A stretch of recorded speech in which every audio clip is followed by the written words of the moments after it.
अस्सलाम वालेकुम everyone, this is me Sonia और बीएसएन जेनरिक के फर्स्ट सेमेस्टर की एनाटॉमी एंड फिजियोलॉजी का यूनिट 1 आज हम इस वीडियो में डिस्कस करेंगे which is introduction to the body as a whole. ये इस यूनिट का नेम है। So let's get started. These are the objectives of this chapter. इस चैप्टर के टोटल 10 ऑब्जेक्टिव्स है जिनको वन बाय वन करके हम डिस्कस करेंगे। नंबर 1 है define the term anatomy and physiology.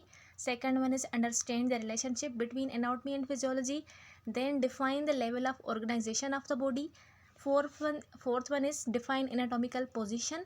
Describe the various body planes. Define the body cavities. Discuss body cavities and list organs lying within each cavity and identify abdominal pelvic region quadrants and identify the organs present in 9 abdominopelvic regions।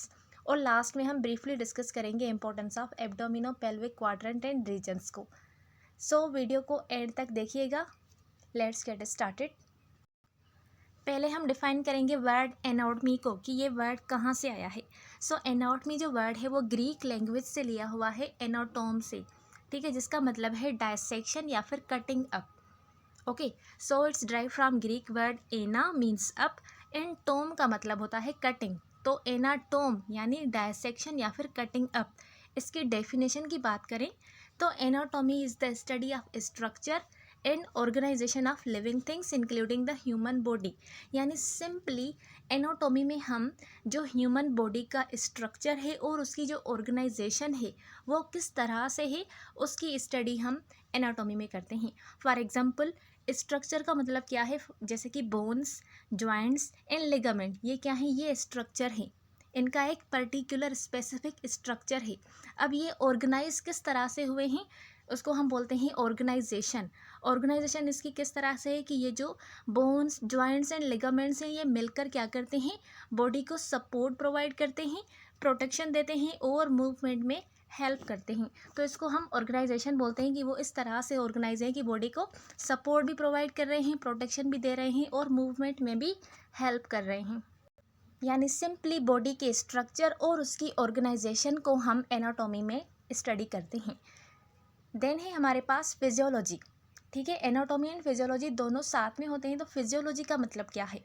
अब physiology भी again Greek word यानी Greek language से लिया हुआ है। Physics यानी physics का मतलब होता है नेचर। लोगस का तो आप सबको पता है कि स्टडी होता है, यानी स्टडी ऑफ नेचर या फिर स्टडी ऑफ फंक्शंस। अब जो बॉडी का स्ट्रक्चर और उसकी जो ऑर्गेनाइजेशन थी वो तो हमने एनाटॉमी में डिस्कस कर ली। अब वो स्ट्रक्चर और ऑर्गेनाइजेशन जो है वो किस तरह से फंक्शन कर रही हैं तो उसको हम स्टडी करते हैं फिजियोलॉजी में।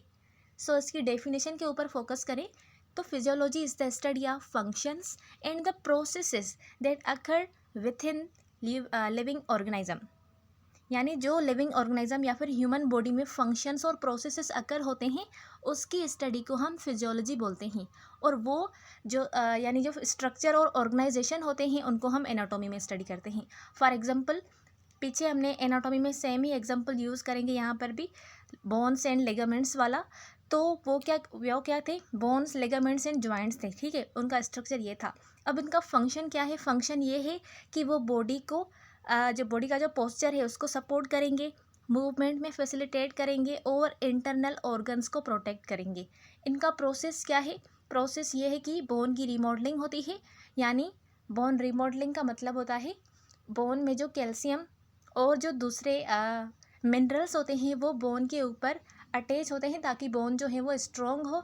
जब बोन स्ट्रॉन्ग होंगे तो वो बॉडी को सपोर्ट भी प्रोवाइड करेंगे और जो इंटरनल ऑर्गन्स हैं उनको प्रोटेक्ट भी करेंगे। उसके अलावा कैल्शियम की रेगुलेशन में हेल्प में जो कैल्शियम की रेगुलेशन होती है बॉडी में उसको भी कौन रेगुलेट करता है, बोन्स रेगुलेट करते हैं।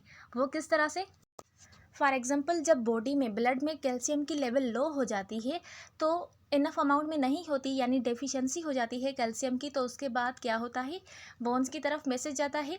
तो बोन्स में क्या होती है, कैल्शियम होती है, ज़्यादा अमाउंट में मिनरल्स होती हैं, क्योंकि हमें पता है बोन्स जो है वो मिनरल्स, कैल्शियम, फॉस्फेट वगैरह से बना हुआ होता है।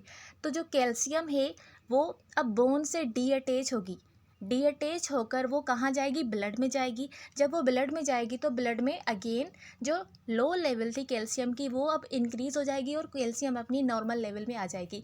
यानी कैल्शियम की लेवल को किसने इंक्रीज़ किया, बोन्स ने इंक्रीज़ किया। इसी तरह से अगर ब्लड में कैल्शियम की लेवल हाई हो जाती है तो जो हाई अमाउंट होता है कैल्शियम का वो फिर से अटैच हो जाता है बोन्स की तरफ, यानी बोन्स के ऊपर वो अटैच हो जाता है, फिर से वो बोन्स जो होते हैं वो स्ट्रॉन्ग हो जाते हैं।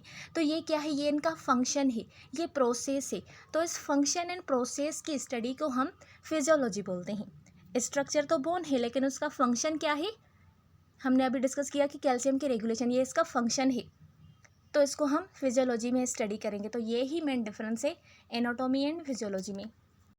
तो यहाँ पर हुआ हमारा फर्स्ट ऑब्जेक्टिव क्लियर। अब आते हैं हम अपने सेकंड ऑब्जेक्टिव के ऊपर, which is define the relationship between anatomy and physiology. अब एनाटॉमी एंड फिजियोलॉजी के बीच में रिलेशनशिप क्या है, मैंने अभी पहले ही डिस्कस किया एनाटॉमी एंड फिजियोलॉजी को, कि आप एनाटॉमी फिजियोलॉजी के बगैर नहीं पढ़ सकते और फिजियोलॉजी एनाटॉमी के बगैर नहीं पढ़ सकते।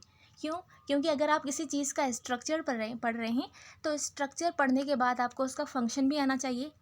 ठीक है, फॉर एग्जांपल आपके पास एक मोबाइल है, ठीक है, उसका कोई भी स्ट्रक्चर है, आईफोन है, सैमसंग है, कौन से भी मोबाइल है, डिफरेंट मोबाइल्स का डिफरेंट स्ट्रक्चर होता है और डिफरेंट स्ट्रक्चर वाले मोबाइल्स का जो फंक्शन होता है वो भी डिफरेंट होता है। फॉर एग्जांपल जो आईफोन होती है उसकी यूजेज जो है वो डिफरेंट होती है as compare to other mobiles. ठीक है, तो ये क्या है, ये उनका फंक्शन है। तो आपने स्ट्रक्चर तो उसका देखा मोबाइल का, लेकिन अब उसका फंक्शन भी आपको चाहिए, आपको चलाने भी आनी चाहिए। तो इसीलिए यहाँ पर भी सेम ही कंसेप्ट है, एनाटॉमी एंड फिजियोलॉजी एक साथ ही इंटर रिलेटेड है। ठीक है, इनको एक साथ ही पढ़ा जाता है। सो एनाटॉमी में हमने डिस्कस किया कि स्ट्रक्चर एंड ऑर्गेनाइजेशन होती है। अब ये किस तरह से रिलेशनशिप रखती है, इनके बीच में किस तरह से रिलेशनशिप होता है, वो इस एग्जाम्पल की मदद से मैं आपको समझाती हूँ।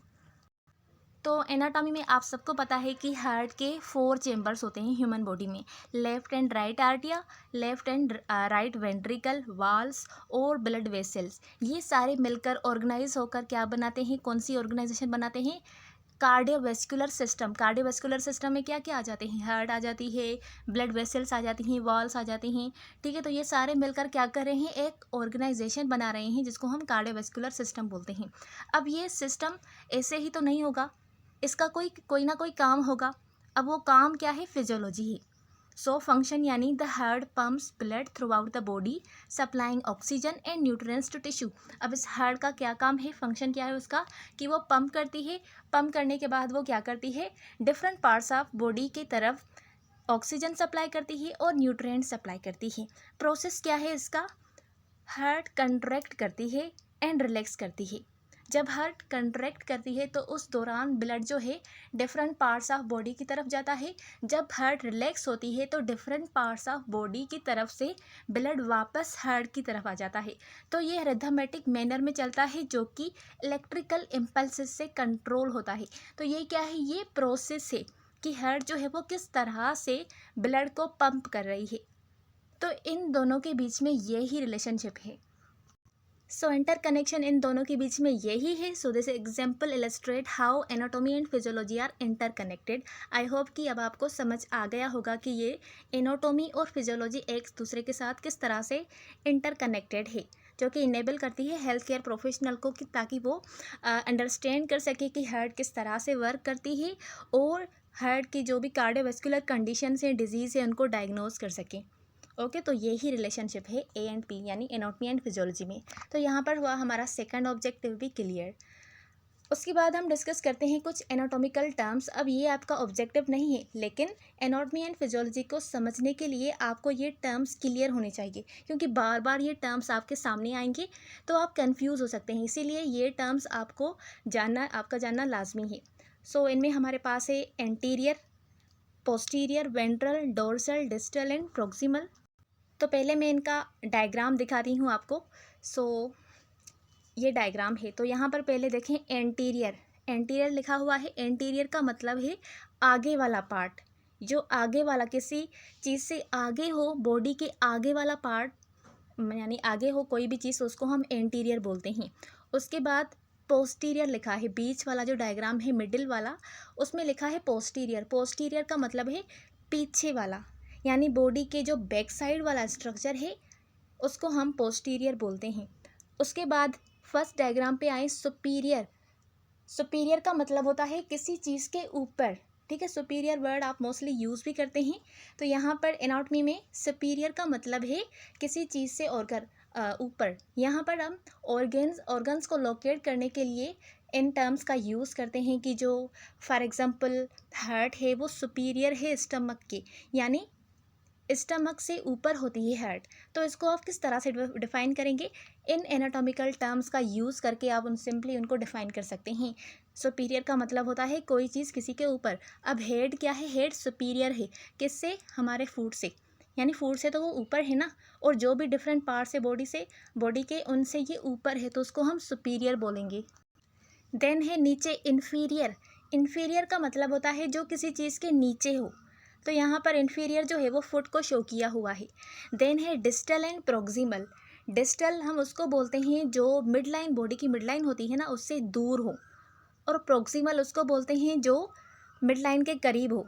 तो डिस्टल यहाँ पर किसको शो किया हुआ है? हैंड को। अगर हैंड को आप ज़्यादा दूर करेंगे तो वो डिस्टल हो जाएगा, यानी वो दूर है।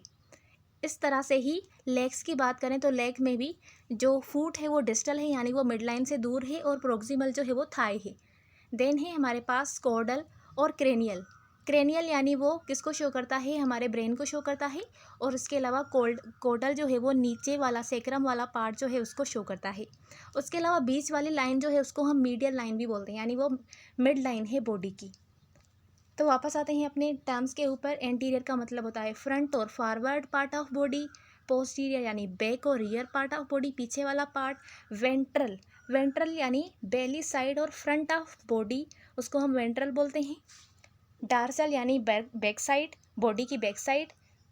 डिस्टल का मतलब है जो फार्दर होता है, यानी दूर होता है सेंटर ऑफ बॉडी से, जो मिड लाइन है सेंटर उससे दूर हो तो उसको हम डिस्टल बोलते हैं। प्रोक्सिमल हम उसको बोलते हैं जो बॉडी सेंटर ऑफ बॉडी से क्लोजर हो। उसके अलावा मीडियल हम उसको बोलते हैं जो टुवर्ड हो midline of body. Then lateral, lateral यानी जो बॉडी की साइड्स होती है, यानी वो मिड लाइन से अवे जो भी पार्ट्स हैं बॉडी के उसको हम लेटरल बोलेंगे। मीडियन, मिडिल और मिड लाइन ऑफ बॉडी को हम मीडियन बोलते हैं। देन सुपीरियर जो कि अबव और हायर देन हो किसी भी ऑर्गन से। इन्फीरियर यानी जो लोअर और बिलो हो किसी से। एक्सटर्नल जो कि आउटसाइड और आउटर लेयर हो। उसके अलावा सुपरफिशियल भी होता है जो बॉडी की सरफेस को शो करता है। तो ये एनाटॉमिकल टर्म्स आपको याद होने चाहिए। उसके बाद है इंटरनल, यानी इनसाइड और इनर लेयर, ठीक है। जैसे कि इंटरनल लेयर होती है, एक्सटर्नल लेयर होती है, तो उसको आप इस तरह से डिफाइन कर सकते हैं। Frontal, relating to the front of head और बॉडी, ठीक है, उसको हम फ्रंटल बोलते हैं। ये किससे रिलेटेड होती है? हेड और बॉडी के फ्रंट से। देन ओसिपिटल, ओसिपिटल रिलेटेड होती है हेड के बैक से। अब फ्रंटल और ओसिपिटल दोनों हेड से रिलेटेड है, ठीक है। हेड के आगे वाले पार्ट को फ्रंटल बोलेंगे और हेड के पीछे वाले पार्ट को ओसिपिटल बोलेंगे। देन है रोस्टल जो कि टुवर्ड होता है द नोज और फ्रंट ऑफ। देन है कॉर्डल, कॉर्डल यानी जो कि टुवर्ड हो टेल और लोअर बैक, यानी जो सेक्रम क्यूबिक वाली एरिया है उसको हम कॉर्डल बोलते हैं। देन है सुपरफिशियल जो कि नियर द सरफेस हो उसको हम सुपरफिशियल बोलते हैं। डीप जो कि फार्दर हो, सरफेस से जो दूर हो उसको हम डीप बोलेंगे। जैसे कि डीप ऑर्गन हो गए, लीवर वगैरह, ये डीप हैं, ये स्किन के सरफेस में नहीं है। देन सेंट्रल जो कि लोकेटेड होता है नियर द सेंटर, या तो वो सेंटर के ऊपर है या तो सेंटर के करीब है, तो उसको हम सेंट्रल बोलेंगे।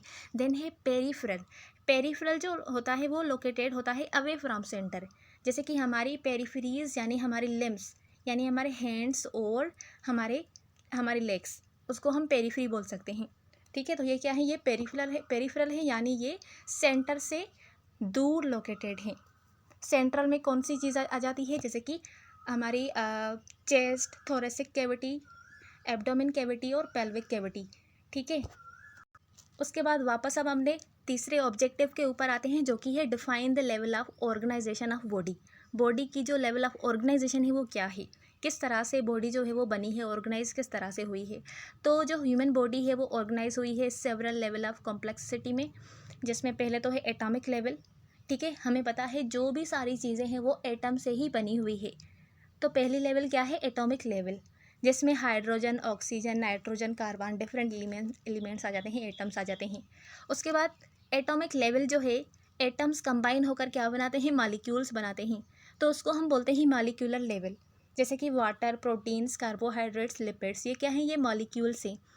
अब ये मॉलिक्यूल्स मिलकर क्या करते हैं, सेल बनाते हैं, उसको हम बोलते हैं सेलुलर लेवल, जिसमें नर्व सेल, मसल सेल, ठीक है, tissue cell, heart cell, different types के सेल्स आ जाते हैं, तो इसको हम बोलते हैं cellular level. Then cellular level के बाद जो सेल्स होते हैं वो सेल्स मिलकर क्या बनाते हैं, टिश्यू बनाते हैं, जैसे कि muscle tissue, epithelial tissue, cardiovascular tissue, ठीक है। तो ये टिश्यू मिलकर क्या बनाते हैं, ऑर्गन्स बनाते हैं, जैसे कि हार्ट के टिश्यू क्या बनाएंगे, हार्ट बनाएंगे। लंग्स के टिश्यू मिलकर क्या बनाएंगे, लंग्स बनाएंगे, तो उसको हम क्या बोलेंगे, ऑर्गन। ये एक पर्टिकुलर ऑर्गन है, तो इस लेवल को हम ऑर्गन लेवल बोलते हैं। बहुत सारे ऑर्गन्स मिलकर एक ऑर्गन सिस्टम बनाते हैं, तो उसको हम ऑर्गन सिस्टम लेवल बोलते हैं।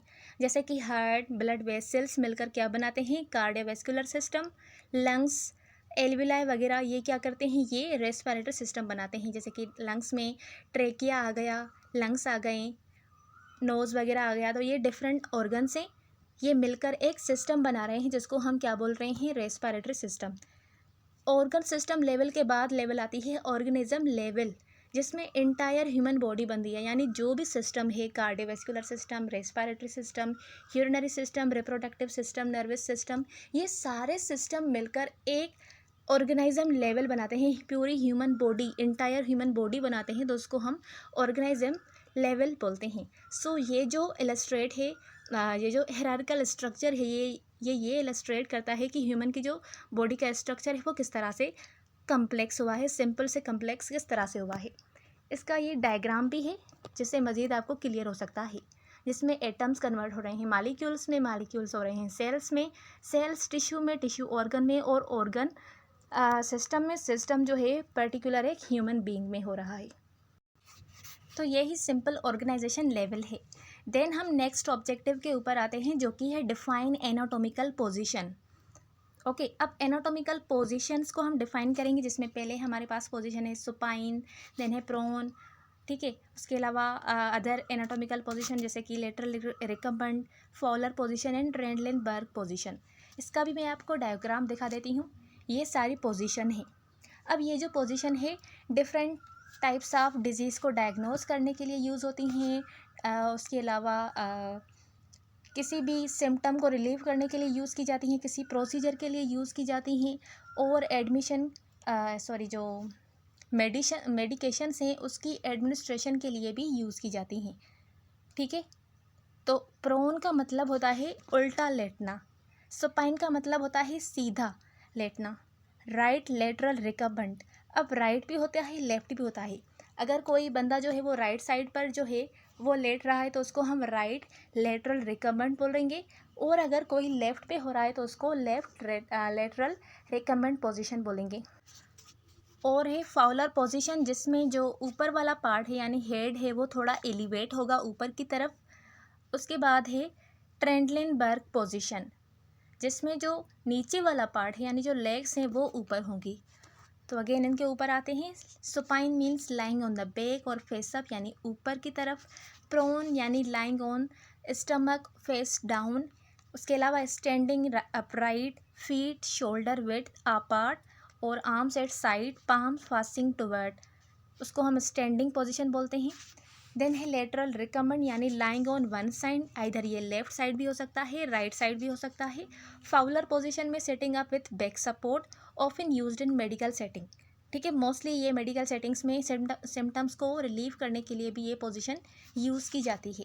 देन है Trendelenburg position, lying on the back with feet elevated higher than the head, यानी इसमें जो है हेड नीचे होता है और जो फीट होते हैं वो एलिवेट होते हैं हेड से हायर यानी ऊपर होते हैं वो। उस पोजीशन को हम ट्रेंडलेनबर्ग पोजीशन बोलते हैं। This is one is supine, Fowler and Trendelenburg position. तो यहाँ पर ये ऑब्जेक्टिव हुआ क्लियर। अब आते हैं हम अपने नेक्स्ट ऑब्जेक्टिव के ऊपर, which is describe the various body planes. Body के प्लेन्स को अब हम डिस्क्राइब करेंगे। Now what are the body planes. अब ये बॉडी प्लेन्स जो हैं ये इमेजिनरी फ्लैट सर्फेसेस हैं, जो कि क्या करती हैं, बॉडी को डिवाइड करती हैं डिफरेंट सेक्शंस में, जो कि हमें हेल्प करते हैं ताकि हम किसी भी ऑर्गन की लोकेशन को डिस्क्राइब कर सकें और ओरिएंटेशन कर सकें बॉडी के स्ट्रक्चर को। तो ये सिंपली इमेजिनरी लाइंस होती हैं जो कि हमें हेल्प करती हैं किसी भी ऑर्गन को लोकेट करने के लिए। उनमें हमारे पास टाइप्स हैं 3, सेगाइटल प्लेन, फ्रंटल जिसको हम कोरोनल प्लेन भी बोलते हैं, ट्रांसफर जिसको हम हॉरिजॉन्टल प्लेन भी बोलते हैं। Now what is sagittal plane? Sagittal plane जो होता है अगेन ये इमेजिनरी फ्लैट सरफेस यानी इमेजिनरी लाइन है जो कि बॉडी को डिवाइड करती है लेफ्ट एंड राइट हाफ में। किस तरह से ये डायग्राम दिखाती हूँ आपको। सेगाइटल प्लेन ऊपर ऊपर आप देख रहे हैं, ठीक है, वो किस तरह से बॉडी को डिवाइड करेगी यानी बॉडी को किस तरह से काट रही है।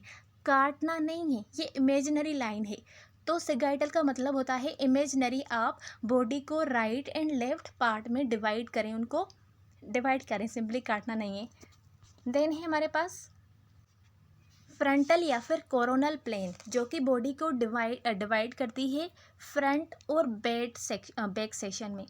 फ्रंट यानी एंटीरियर पार्ट, बैक यानी पोस्टीरियर पार्ट। तो ये जो इमेजिनरी लाइन है ये बॉडी को एंटीरियर एंड पोस्टीरियर सेक्शंस में डिवाइड करती है।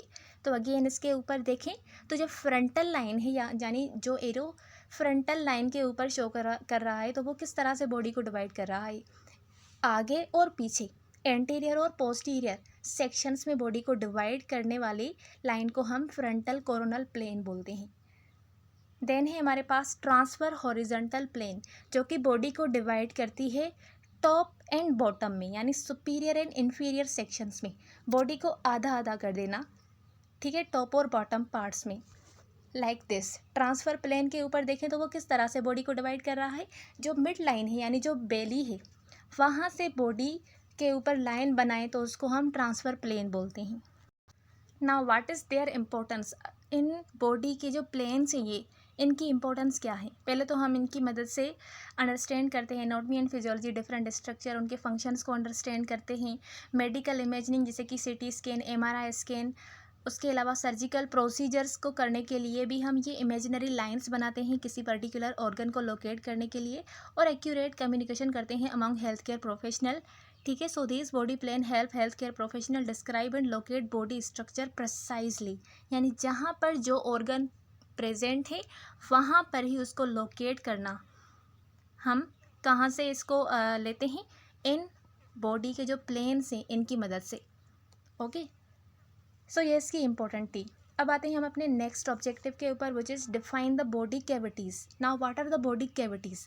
बॉडी कैविटीज़ बॉडी के अंदर स्पेसेस होती हैं जो कि क्या करती हैं, जिनके अंदर डिफरेंट इंटरनल ऑर्गन्स प्रेजेंट होते हैं। तो वो कैविटीज़ क्या करती है, उन इंटरनल ऑर्गन्स को कंटेन करती है यानी अपने अंदर रखती है और उनको प्रोटेक्ट करती है। तो उनको ही हम सिंपली बॉडी कैविटीज़ बोलते हैं। ये खाली स्पेसेस होती हैं जिनके अंदर इंटरनल ऑर्गन्स प्रेजेंट होते हैं। उनमें हमारे पास टाइप्स हैं cranial cavity, thoracic cavity, abdominal cavity and pelvic cavity. तो टोटल 4 कैविटीज़ हैं। क्रेनियल कैविटी में क्या होता है, ब्रेन प्रेजेंट होता है, स्कल जिसको हम बोल सकते हैं। तो स्कल के अंदर क्या है, ब्रेन है, और स्कल का काम क्या है, उस ब्रेन को प्रोटेक्ट करना। देन सेकंड है thoracic cavity. Thoracic cavity heart, lungs और जो अदर ऑर्गन्स हैं चेस्ट रीजन में जो ऑर्गन्स होते हैं वो थोरेसिक कैविटी में आ जाते हैं। देन है एब्डोमिनल कैविटी। एब्डोमिनल कैविटी जो है वो स्टमक, इंटेस्टाइन, लीवर और पेनक्रियाज, इन सारे ऑर्गन्स को अपने अंदर जो है वो होल्ड करके रखती है और उनको प्रोटेक्ट करके रखती है।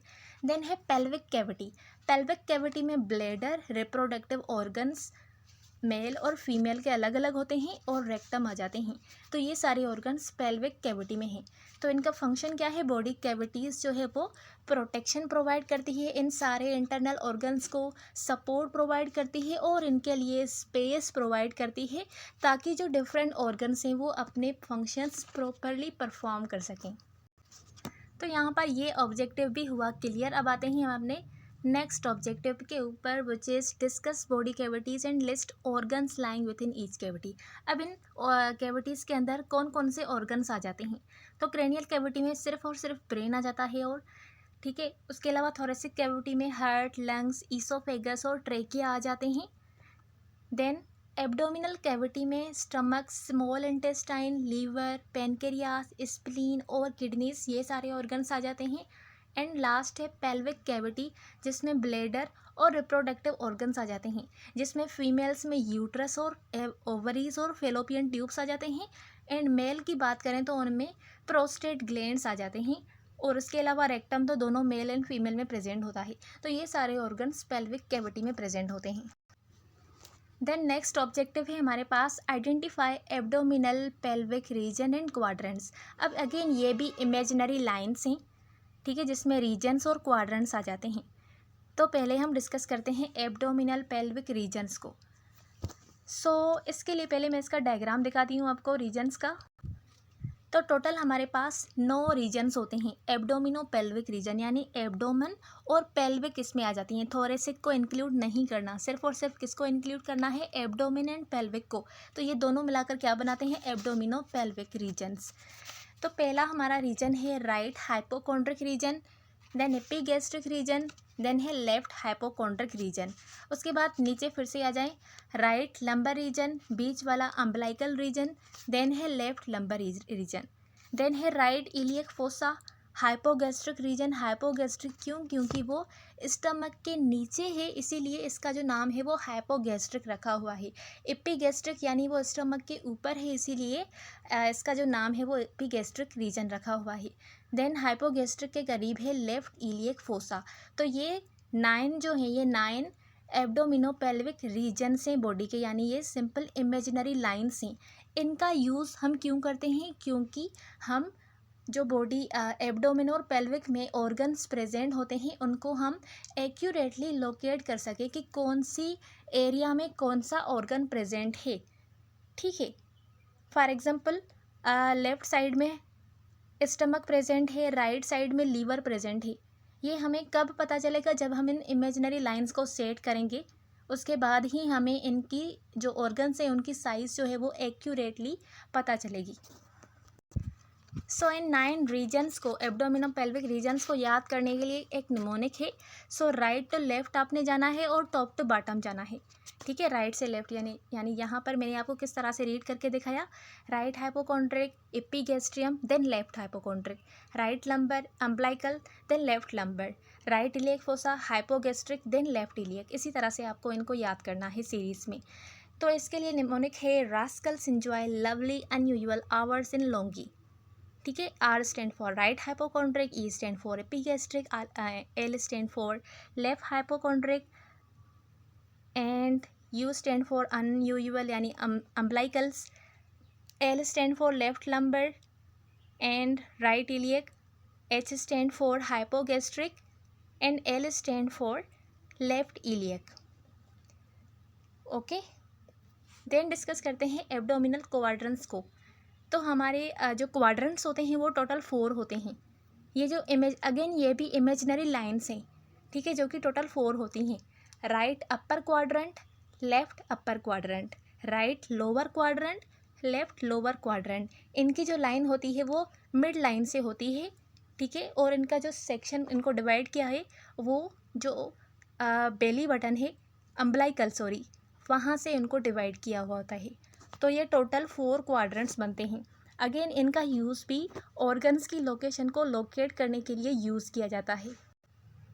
ओके, तो ये 4 एब्डोमेन के क्वाड्रेंट्स हैं। अब हम आते हैं नेक्स्ट ऑब्जेक्टिव के ऊपर, which is identify the organs present in 9 abdominal pelvic regions.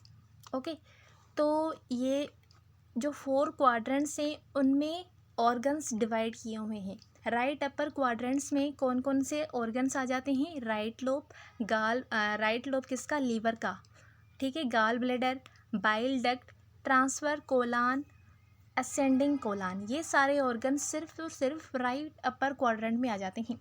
Then left upper quadrant की बात करें तो उसमें लीवर का left lobe, stomach, spleen, duodenum, pancreas, pancreatic duct और डिसेंडिंग कोलान आ जाते हैं।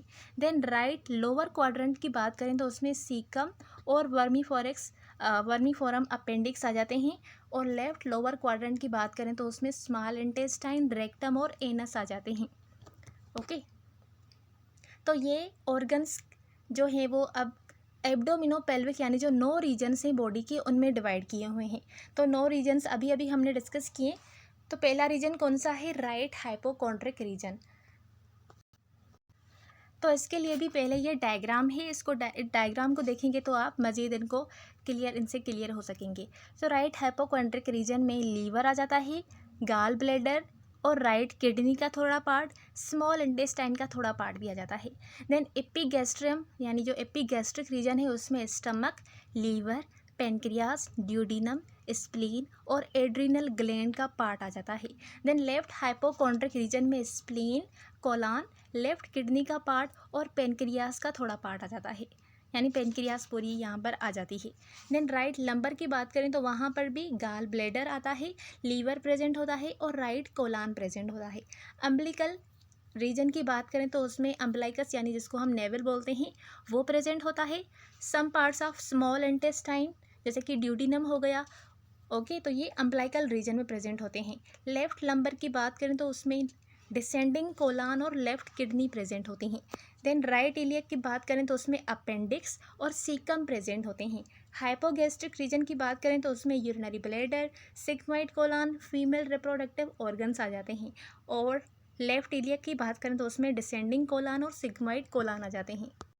तो यही सेम यहाँ पर थ्योरी में भी लिखा है जो अभी मैंने डायग्राम में आपको बताया, ये सारे ऑर्गन्स जो एक एक रीजन में प्रेजेंट थे, ठीक है। तो ये आप देख लें, अगेन इसको रिपीट नहीं कर रही मैं। Right hypochondriac, epigastric, left hypochondriac, right lumbar region, umbilical region, left lumbar region, right iliac region के ऑर्गन्स, हाइपोगैस्ट्रिक और लेफ्ट इलियक रीजन के organs. And this is the diagram. Simplest objective में आपको ये क्लियर करना था कि इन 9 एब्डोमिनोपेल्विक रीजन्स में कौन कौन से ऑर्गन्स आ जाते हैं, जो कि अब क्लियर हो गया। अब आते हैं अब अपने लास्ट ऑब्जेक्टिव के ऊपर, which is briefly discuss the importance of abdominopelvic quadrants and regions. अब इन क्वाड्रेंट्स एंड रीजन्स की इम्पोर्टेंस को डिस्कस करेंगे कि ये क्यों इम्पोर्टेंट है, ये इमेजिनरी लाइन्स क्यों इम्पोर्टेंट है एनाटॉमी एंड फिजियोलॉजी के अंदर। सो पहली जो इनकी इम्पोर्टेंस है वो क्या है, एक्यूरेट लोकलाइजेशन, यानी जो भी ऑर्गन्स हैं उनकी एक्यूरेट पोजीशन को लोकेट करने के लिए इन इमेजिनरी लाइंस का यूज़ किया जाता है। So accurate localization help health care professional precisely locate abdominal organs and structure.